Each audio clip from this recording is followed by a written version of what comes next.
Ny taranjaty nisy kosa indray dia nandray lalao isam-pirenena Madagasikara teo amin'ny fanana grade 2 izay nandraisana firenena efatra anjara dia i Madagasikara, Maurice, Zimbabwe ary i Botswana azona isa izy ity ahafahana miatrika ny fedina ny tombon-takany Afrika izay atao atsy Pretoria afaka herinandro vitsivitsy.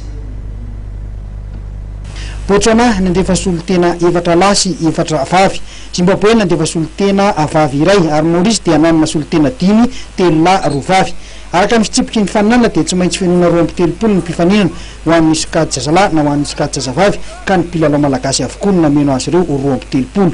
Ity fifaninana ity moa zany dia azo lazaina hoe natao tena forcena kely mihitsy zany hoe nisy iny eto Madagasikara satria période ny orantsika zao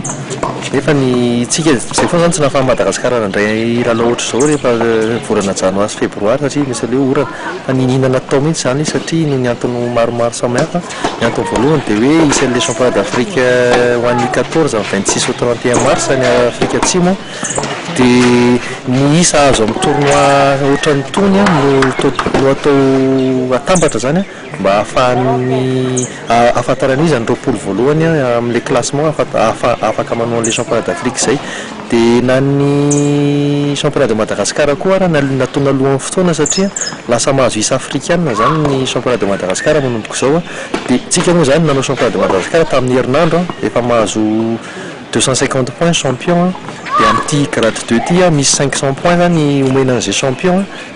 lasa zakizay foana ho an'ny finaliste fa tiako tena hoe nanao an'le championnat nanao an'le éliminatoire tany amin'ny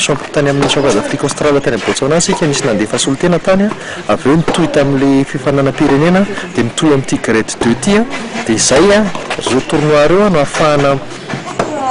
mahazo isa zany ao atsika aloha aty amin'ny Afrique australe mba hanenjehana an'ireo tournoi zay misy koa ny Afrique du Nord satria ny Afrique du Nord koa zany misy tournoi be dia be dia samy manakaikikaiky ny zone misy azy mba tsy halafo loatra an'le frais dia zay zany tena antony anaovana an'izy hoe mahazo mahatoky zany zao ny mpilalao malagasy mahazo toerana tsara aty amin'ny eo amin'ny lalana afrikana zay mba ahafahana miatrika an'le fifananana afrikana. Firy ny mpilalao malagasy zany tao anatin'le sokajy nandray anjara tamin'ny fifaninana ity ahafahazo vinavinaina fa hoe mety mahatratra an'le isa ilaina ahafahana miatrika an'le fedina ny tompon-takany Afrika ve zany ny mpilalao malagasy.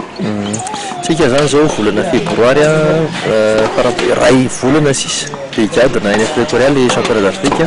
raha ny fandehan'ny isa zao amin'ny lalana afrikana manana chance zany zao ny amin'ny lehilahy Sampras Rakotondrainy be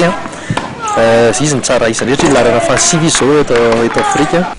Ny fedina ny tompon-takany Afrika Australe isan-tarika indray ho an'ny latsaka 12 taona atsy Zimbabwe ny faninana akaiky indrindra miandry an'i Madagasikara ny 14 ka hatramin'ny 12 marsa ho avy izao.